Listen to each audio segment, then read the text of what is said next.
Hello, in this video we're going to apply chain rule derivatives technique. The chain rule is used when you have a composite of two functions. For example, on the first example we have an internal component of 3x squared minus 4 and an external component of being cubed. The technique for chain rule is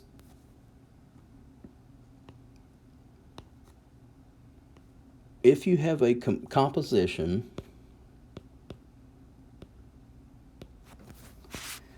you take the outer derivative, leave the inside alone, and multiply by the derivative of the inside. Those three steps. For this function,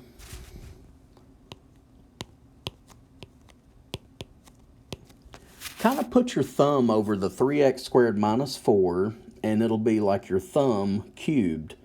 Now mentally think about x cubed. What would its derivative be? 3x squared.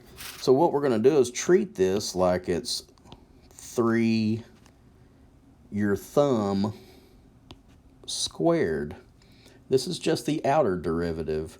The inside part we leave the same. And then at the end, that's 2 out of 3 steps there.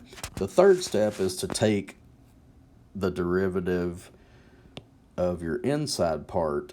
3x squared minus 4 has a derivative of, that's right, 6x. If you want to tidy it up a little bit, you can. It is not mandatory, but it's okay to multiply those together if you want to.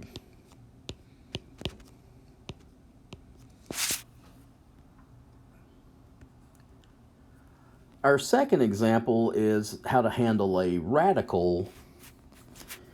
Remember from previous videos and answer keys that a square root radical can be written as a power of 1/2.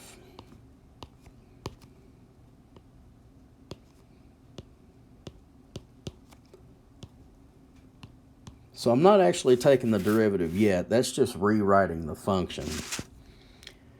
Now we can take the derivative. It's in a little friendlier format. Okay, so let's think of it this way. We've got an unwritten 1 in front. 1 times 1/2 is 1/2.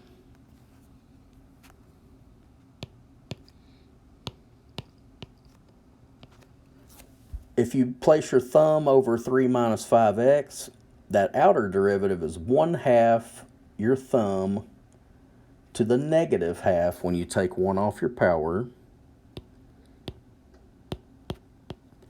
The internal part stays the same. And then finally, you multiply by the derivative of the internal part. What's the derivative of 3 minus 5x? That's right, -5. It is up to you whether you simplify any farther. If you do,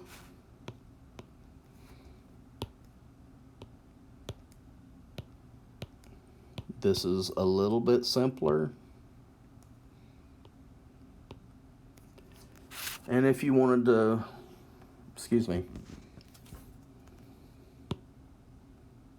that's still a -1/2.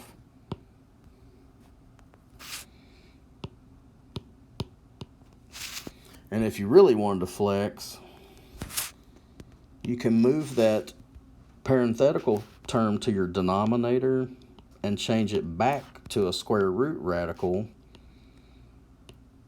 and it would look like this.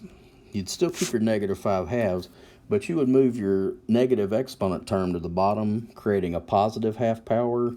Change that back to a square root radical, and that would be really showing out on it. You can stop at that very first line if you like, though. WebAssign is very forgiving.